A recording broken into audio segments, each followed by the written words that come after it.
లక్నవరం, ధర్మసాగరం ఇటువంటి అద్భుతమైన చెరువుల్ని దవ్వి కాకతీయులు ఒక చోట ఒక శాసనం వేశారట. శత్రురాజులు ఎవరైనా వస్తే మీరు మా ఖజానా లూటీ చేయండి పర్వాలేదు, మీరు మా మమ్మల్ని చంపండి పర్వాలేదు, మీరు మా ధనం ఎత్తుకుపోండి పర్వాలేదు, కానీ ఈ చెరువుల్ని విధ్వంసం చేయకండి అని శాసనం వేశారు కాకతీయులు. అంత ప్రేమించారు వాళ్ళు. ఆ గొలుసు చెరువుల వ్యవస్థను ఆవిష్కరించారని కృతజ్ఞతతో, అంటే కేసీఆర్ గారికి తెలంగాణ వ్యవసాయ స్పృహ ఉంది, తెలంగాణ జలస్పృహ ఉంది, తెలంగాణ చరిత్ర స్పృహ కూడా ఉంది. ఆయన అందుకనే చెరువులు బాగు చేసే కార్యక్రమానికి పెట్టిన పేరు మిషన్ కాకతీయ అని పేరు పెట్టినారు. ఆయన మిషన్ కాకతీయ అని పేరు పెట్టి చెరువులు బాగు చేశారు. ఎన్ని చెరువులు బాగుపడ్డాయి మీ వర్ధనపేట నియోజకవర్గంలో? ఎన్ని చెరువులు పూడిక తీసి నీటి నిల్వ సామర్థ్యాన్ని పెంచుకుంటే ఇక్కడ భూగర్భ జల మట్టం పెరిగింది. వచ్చిన 2 ఏళ్లలో ఎన్ని బృహత్తరమైన కార్యక్రమాలు. చెరువులు బాగు చేసినాడు, కరెంటు బాగు చేసినాడు. ఇన్ని చేసిన తర్వాత కూడా ఇంకా ఏదో చెయ్యాలి. రైతుకి ఇది సరిపోతలేదు. కరెంటు బాగైనంత మాత్రాన సరిపోతలేదు, నీళ్ళు వచ్చినంత మాత్రాన సరిపోతలేదు. ఇంకా ఏదో చెయ్యాలని ఆలోచించి ఆయన ఆవిష్కరించిన అద్భుతమైన పథకం, ప్రపంచమే మెచ్చిన పథకం, రైతన్నకు కొండంత అండగా నిలిచిన పథకం రైతు బంధు పథకం. కరోనా కష్టకాలంలో కూడా ఎక్కడ ఆదాయం లేదు, అంత లాక్డౌన్ పరిస్థితి. ఆ సమయంలో కూడా రైతుల ఖాతాల్లో డబ్బులు వేసిన ఒకే ఒక్క ముఖ్యమంత్రి కేసీఆర్ గారు. 76,000 కోట్ల రూపాయలు రైతులకు ఇచ్చాడు ఆయన. మొట్టమొదట మనం తెలంగాణ ముఖ్యమంత్రిగా కేసీఆర్ అయినప్పుడు తెలంగాణ బడ్జెట్ 60,000 కోట్లు. ఆయన 10 ఏళ్లలో కేసీఆర్ రైతులకు ఇచ్చింది 76,000 కోట్లు. అంటే ఒక రాష్ట్ర బడ్జెట్తో సమానమైన డబ్బు. మామూలుగా ఒక చిన్న రాష్ట్రం యొక్క పూర్తి బడ్జెట్ ఎంత ఉంటుందో అంత ధనం రైతులకు ఇచ్చిన ఒకే ఒక్క ముఖ్యమంత్రి కేసీఆర్. చరిత్రలో ఒకే ఒక్కడు కేసీఆర్. ఎవరైనా రైతు నుంచి దోచుకున్న వాళ్లే, కానీ రైతుకి ఇచ్చిన వాళ్ళు లేరు. కరోనా కష్టకాలంలో కూడా ఎవరి జేబులన్నా పైసలు ఉన్నాయంటే అవి తెలంగాణ రైతుల చేతుల్లో ఉన్నాయి. అట్లా రైతు బంధును అందుకొని హిమ్మత్తుగా వ్యవసాయం చేసిన వర్ధనపేట ఇవాళ ఏమైపోయింది? ఆటో ఆయనకు పైసలు ఇస్తే ఎరువులు ముద్దుకొచ్చి ముంగిటబడి ఇవాళ ఎరువులది ఏం హాలత్ అయిపోయింది. అప్పుడే చెప్పిండు కేసీఆర్ సార్ ఎలక్షన్ సభలలో, మళ్ళా పెద్దపాం మింగినట్టు అవుతుంది ఈ కాంగ్రెస్ వాళ్ళు కోటేస్తే అని చెప్పిండు ఆయన. తీర్థం పోదాం తిమ్మక్క అంటే నువ్వు గుల్లే నేను సల్లే అన్నట్టు అవుతుందని చెప్పిండు ఆయన.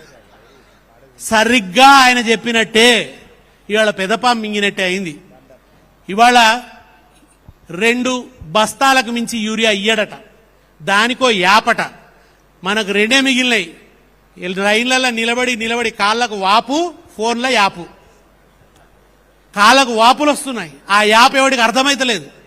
షాపుల్లో లేని యూరియా యాపుల్లో ఎట్లుంటుందో తెలియదు. ఇవాళ ఎరువు కోసం నానా అవస్థలు పడాల్సినటువంటి పరిస్థితి వచ్చింది. సునాయాసంగా వచ్చి ఇంటి ముందటికి వచ్చిన ఎరువు కోసం ఇవాళ రైతు దిక్కుదోచని పరిస్థితిని ఎదుర్కొంటున్నాడు. హాయిగా నిజానికి ఆయన గోడౌన్ల సామర్థ్యం పెంచాడు కేసీఆర్. మన తెలంగాణ రాగానే వచ్చి ఎంతుంది గోడౌన్ల సామర్థ్యం, ఇది సరిపోదు అని ఓ 20 రెట్లు పెంచినాడు ఆయన. పెంచి అక్కడ ఉన్నటువంటి కేంద్ర మంత్రిని పట్టుకొని, అయ్యా బాబు మీకు అన్ సీజన్లో యూరియా అవసరం ఉండదు కదా, అది మాకు పంపించండి అని బతిలాడుకొని అన్ సీజన్లో యూరియా తెప్పించుకొని బఫర్ స్టాక్ పెట్టుకొని సీజన్ రాగానే అదును మీద రైతుకు వెంటనే అందించి రైతుకు రంది లేకుండా చేసాడు కేసీఆర్. ఎందుకంటే కేసీఆర్కు పరిపాలన పటిమ ఉన్నది, రైతంటే ప్రేమ ఉన్నది, రైతు పట్ల కన్సర్న్ ఉన్నది కనుక ఆ పని కేసీఆర్ చేయగలిగిండు. ఇప్పుడు ఈ మానవుడికి లేదు. మాల్ అడ్మినిస్ట్రేషన్ వాగుడే తప్ప, ఉత్త వాజమ్మ వ్యవహారమే తప్ప పనిమంతుడు కాదు. అట్టకిరీటం పెట్టుకున్నోడ, అట్టపర్వతం పట్టుకున్నోడల్లా హనుమంతుడు కాదు, నెమలిక పెట్టుకున్నోడల్లా కృష్ణుడు కాదు, కుర్చీ మీద కూర్చున్నోడల్లా పనిమంతుడు కాదు. ఈయన కూడా పనిమంతుడు కాదు. పని రాదు, పని రాకపోయినా అర్థం చేసుకోవచ్చు. పని తెలుసుకుందామనే సీరియస్నెస్ కూడా ఈ మానవునికి లేదు. కనుకనే ఇవాళ ఎరువుల కోసం నానా అవస్థలు పడుతున్నారు. కేసీఆర్ గారు తీసుకున్నటువంటి చర్యల వల్ల వ్యవసాయం అభివృద్ధి కావడం వల్ల పరిపాలన సంస్కరణలు చేయడం వల్ల మన చిన్న పట్టణాలు కూడా అభివృద్ధి అయ్యి జిల్లా కేంద్రాలు కొత్తవి వచ్చి ఒక రకమైనటువంటి ఒక అభివృద్ధి క్రమం పుంజుకున్నది. దానివల్ల ఏమైంది? భూముల ధరలు పెరిగినాయి. తెలంగాణలో భూముల ధరలు పెరిగినాయి. భూముల ధరలు పెరగడం వల్ల రైతులకు ధైర్యం పెరిగింది. అంతకుముందు మీకు సమైక్య రాష్ట్రంలో రైతుకు ఏ ధైర్యం లేదు. రైతులు ఏ స్థాయికి వచ్చిరంటే వాళ్లకు బతుకుదామనే కోరికనే పోయింది, జీవనేచ్ఛనే పోయింది. మమ్మల్ని ఎవడు అడుగుతాడు సార్, మమ్మల్ని ఎవడు పట్టించుకుంటాడు సార్ అనే పరిస్థితి రైతులది కనబడుతుండే. చివరికి ఆ రైతులు ఆత్మహత్యలు చేసుకొని చచ్చిపోవడం తప్ప ఇంకో మార్గం లేకుండా అయిపోయింది. కనుక బతుకు మీదనే ఆశపోయింది. పొలం వ్యవసాయంలో వచ్చే ఆదాయం కన్నా అప్పుల భారం పెద్దదైపోయి జీవితం మీద ఆశ కోల్పోయి చచ్చిపోయినరు. కానీ కేసీఆర్ వచ్చిన తర్వాత భూముల ధరలు పెరగడం వల్ల, రైతు బంధు రావడం వల్ల నాకు భూమి అమ్మినా కానీ నేను బతుకుతా, ఒక ఎకరం అమ్మినా నా కష్టాలు తీరిపోతాయని హిమ్మత్ రావడం వల్ల ఆత్మహత్యలు తగ్గిపోయినాయి. అట్లా భూముల ధరలు పెరిగినాయి. పండిన ప్రతి గింజను కొత్తగా కొనుగోలు సెంటర్లు పెట్టి ఐకేపీ సెంటర్లలోనే ధాన్యం కొనుగోలు చేసిండ్రు. ఇవాళ ధాన్యం కొనుగోలు దగ్గర ఎన్ని అవస్థలు, బార్దాన్ సంచులుండవు, కోనేటోడు కోనాడు, వానకు దడిసిపోతుంది, రంగు మారిపోతుంది, నానా అవస్థలు. ఇవాళకి ఇంకా ధాన్యం ఉన్నది, ఇంకా కొనని ధాన్యం ఉన్నది. ఇవాళకి ఇంకా కుప్పల దగ్గరనే రైతులు ఏడ్చేటువంటి దిక్కుమాలిన పరిస్థితిని వాళ్ళ రైతులు అనుభవిస్తున్నారు. ఎటువంటి తెలంగాణను ఏ స్థాయికి దిగజార్చిండు రేవంత్ రెడ్డి. ఇవాళ భూగర్భ జలాలు పాతాళానికి పడిపోతున్నాయి. ఊర్లలో మళ్లీ బోరు బండ్లు కనబడుతున్నాయి. కేసీఆర్ ఉన్నప్పుడు అదృశ్యమైపోయినాయి బోరు బండ్లు అదృశ్యమైపోయినాయి. మోటార్ వైండింగ్ చేసే వాళ్ళకు పని లేకుండా పోయింది కరెంటు బాగుండడం వల్ల. కరెంటు గాలిపోయే పరిస్థితి లేకుండే. సమైక్య రాష్ట్రంలో పాటలు పాడేవాళ్ళం.